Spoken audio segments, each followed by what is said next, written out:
ahora comenzaremos hablando acerca de los vectores, ¿verdad? Para empezar hablando de los vectores, hablaremos inicialmente de la ley del coseno y el coseno, que es la ley del seno y el coseno, que es trigonometría. Entonces recordemos la ley del coseno y la ley del seno, ¿verdad? Que dice que las relaciones que siguen son aplicables a cualquier triángulo, sea rectángulo, octáculo, isósceles, cualquier triángulo, ¿verdad? Entonces tengamos un triángulo cualquiera que tenga los lados llamados A, B y C, y los ángulos internos de dicho triángulo es el beta, el alfa y el sigma, ¿verdad? El ángulo alfa es totalmente opuesto al lado A. El ángulo beta opuesto al lado B. De tal manera que lo que sabemos es que la suma de los ángulos alfa, beta más sigma es igual a 180 grados. La suma de los ángulos internos de cualquier triángulo es igual a 180 grados. La ley del coseno dice que el lado A al cuadrado es igual al lado B al cuadrado más C al cuadrado menos el doble producto de B por C por coseno del ángulo alfa, ¿verdad? Estamos buscando A cuadrado, el ángulo opuesto a cuadrado es alfa. Entonces, por eso es que está aquí coseno de alfa. Y lo mismo aplica para B y para C. Esa es la fórmula del coseno. Y la ley del seno establece que existe una relación proporcional entre el lado A con respecto al seno del ángulo de alfa, y el lado B con respecto al seno del ángulo de B, y que también es igual al lado C con respecto al seno del ángulo phi. Ahora, teniendo esta relación y la relación de esto, podemos hablar ahora de un triángulo rectángulo. Sabemos que un triángulo rectángulo como este que tenemos aquí es un triángulo que tiene un ángulo de 90 grados. Y el otro ángulo, por si lo llamamos θ, el ángulo que complementa todo sería 90 menos θ.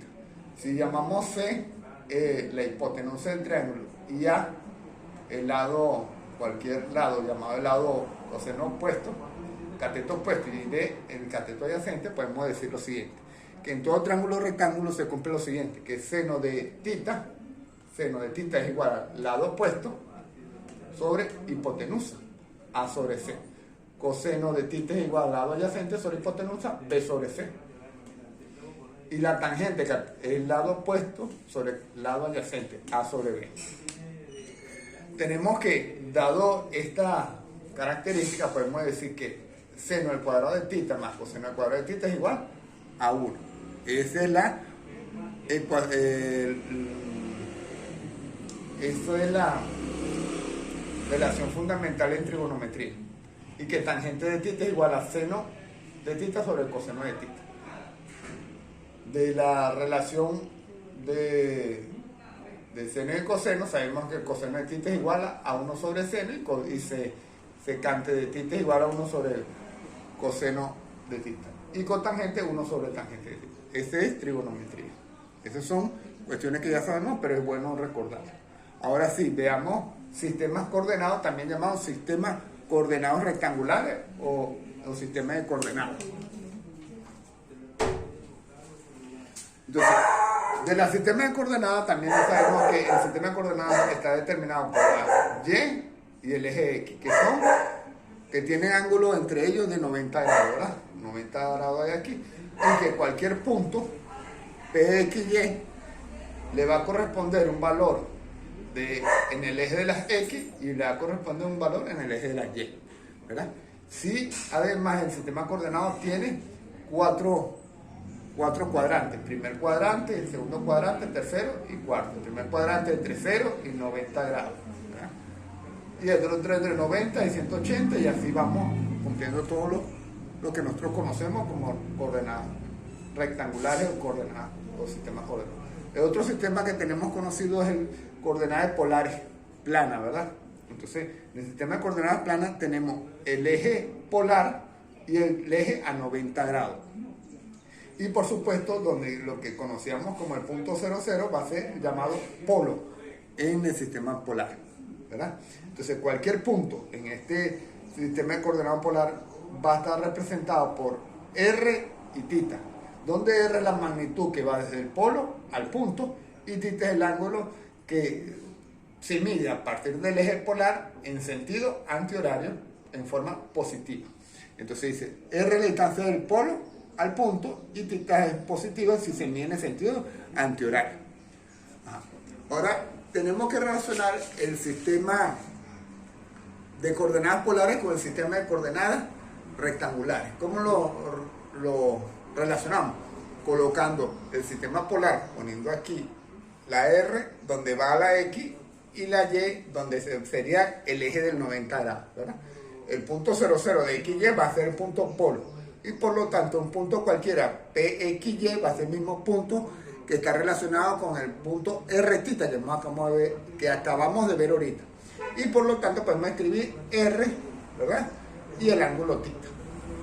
Si nosotros proyectamos el punto hacia abajo nos daría un valor de X, si lo proyectamos hacia el eje de la Y nos daría el valor que corresponde a Y. Siendo así, y recordando lo que acabamos de ver ahorita de un triángulo rectángulo, sabemos que el seno de tita es igual al cateto opuesto, que en este caso tiene el mismo valor de Y, entre la hipotenusa, que en este caso es R, ¿verdad?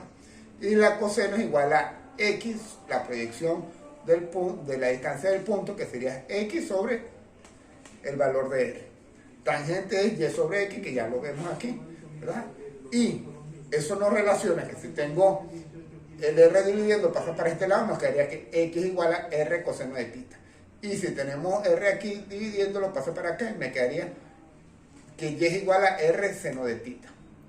¿Qué nos está dando a ti? ¿Cómo conseguir esta es la relación que hay entre la coordenada rectangular y la coordenada polar? Que X es igual a R coseno de tita y que Y es igual a R seno de tita. Y por Pitágoras, ¿qué tenemos por Pitágoras? Bueno, que la hipotenusa, Pitágoras dice que la hipotenusa al cuadrado es igual a X al cuadrado más Y al cuadrado. Está ya las relaciones que existen para llevar de coordenadas polares a coordenadas rectangulares. Ahora vamos a hablar de cantidades vectoriales, un tema aparte, ¿verdad? ¿Qué significa cantidades vectoriales? Es un valor que te da un valor numérico y una unidad, ¿verdad? Pero no más, también te da una dirección, ¿verdad? Es decir, te dice 5 metros, va ese vector en dirección norte, sur, este o oeste, cualquiera de los puntos cardinales. En tanto que una cantidad de escalar da un valor numérico y una unidad, pero no da dirección. En este caso podemos hablar ya de vectores cuando hablamos de cantidad, unidad y dirección. Los vectores tienen unas propiedades. Las propiedades de los vectores son igualdad. Se dice que el vector A y el vector B son iguales siempre que A y B tengan la misma magnitud y A y B tengan la misma dirección. Eso es igualdad de vectores. La suma de vectores. Hay varios métodos. Uno de los métodos es el método gráfico, el otro es el método analítico. Por ahora vamos a ver el método gráfico. Si yo tengo el vector A, este que tengo aquí, y voy a sumar el vector B, lo coloco donde está terminando, donde está la punta de la flecha, coloco el origen del vector B. Tengo el vector A más el vector B, después coloco donde va el vector C en la punta de B y así sucesivamente. Va uniendo punta con cola y el resultado va a ser la suma de todos los vectores, que va desde donde inicia el vector A hasta donde termina el último vector, que en este caso es el vector B. Fácilmente se ve también en el caso particular que está el vector A y el vector B y la suma de ellos dos es el vector. Pero también existe una suma de vectores de acuerdo al método gráfico, pero de forma de paralelogramo. Por ejemplo, este vector A y el vector B, ambos se unen en el origen, ¿verdad?, de la flecha y hacemos un vector B paralelo y un vector A paralelo al vector A que tenemos aquí y lo unimos y en la unión de las proyecciones de A y B me da el vector resultante, que es el vector A más B, que es el vector R. Ahora veamos el vector negativo del vector A.